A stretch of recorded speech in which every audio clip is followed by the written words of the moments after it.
যি স্বেচ্ছাচাৰী সকলোকে ভয় খুৱাই ভাল এটা কথা নকয়। এইটো অকল হাগ্ৰামা মহিলাৰী ডাঙৰীয়া নহয়, তেখেতৰ লেফ্ট ৰাইট থকা মানুহবিলাকৰ কথাটো একেই। মৰম স্নেহেৰে কথা এটাও ক'ব নাজানে, খালি মানুহক দম দি কথা কয়। পূৰ্বত জনাটোতো মই দেখাই পাইছো, যেতিয়া প্ৰথম চৰকাৰ গঠন কৰিবলৈ যায় শপত গ্ৰহণ কৰে, তাতে এছেম্বলিৰ পৰা ওলাই আহি ৰাইজৰ ওচৰত থু পেলাই থৈ আহিছে এই পৰ্বতজৰাৰ MCLA জনে, বৰ্তমানৰ MCLA জনে ৰাইজৰ পিনে থু ওলাইছে। তেনেকুৱা MCLA পৰ্বতজৰাত আছে। আৰু যি মানুহে ৰাইজৰ পিনে চাই পেলাই থু পেলাব পাৰে, এই মানুহে ৰাইজক কেনেকে সন্মান কৰিব, কেনেকে মৰম কৰিব? মানুহে সমাজ সেৱা কৰিবলৈ আহে, সমাজৰ গৰীব শ্ৰেণীৰ মানুহ, সমাজৰ অশিক্ষিত মানুহ, সমাজৰ বিভিন্ন সমস্যাবিলাক সমাধান কৰিবলৈ, ৰাজনীতি কৰিবলৈ আহে। কিন্তু যেতিয়া এজন মহিলা মানুহে MCLA হয়, যদি ৰাইজৰ পিনে চাই পেলাই থু পেলায়, তেখেতৰ মনটো কেনেকুৱা আমি বুজি চাব লাগিব। আমিতো চবে জানো মহিলা শান্তিৰ প্ৰতীক হয়, মহিলা মৰমৰ প্ৰতীক হয়। আমাৰ মাসকল, বাইদেউসকল আজি ঘৰত কিমান মৰম কৰি ল'ৰা ছোৱালী ডাঙৰ দীঘল কৰে।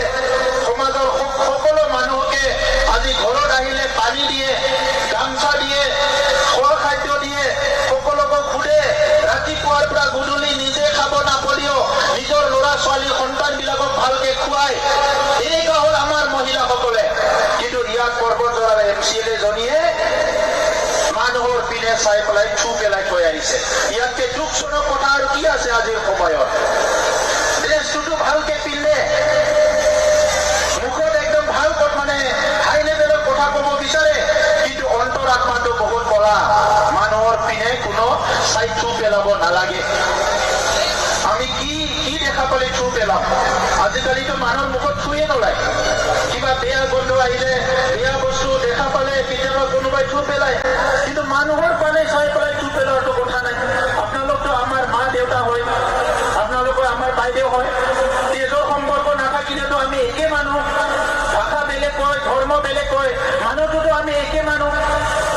আজি তেখেতে এই ব্যৱহাৰটোৰ পৰা গম পাইছো যে পৰ্বতজৰাৰ অঞ্চলৰ ৰাইজক মৰম কৰি, সন্মান কৰি নেতৃত্ব দিব অহা নাই। পৰ্বতজৰাৰ ৰাইজক দমন কৰি, ভয় খুৱাই, দাদাগিৰি কৰি শাসন কৰিবলৈ আহিছে। আৰু এইটো ৰাইজ হ'বলৈ দিব নালাগে। আমি কৈছো আমাৰ চৰকাৰৰ সময়ত বিজ্ঞানত কোনো জুৱা, কোনো মাৰপিট, কোনো দাদাগিৰি, কোনো হিংসা এইটো আমি চলাবলৈ দিয়া নহ'ব। এই কথাটো স্পষ্ট কৰি দিছো।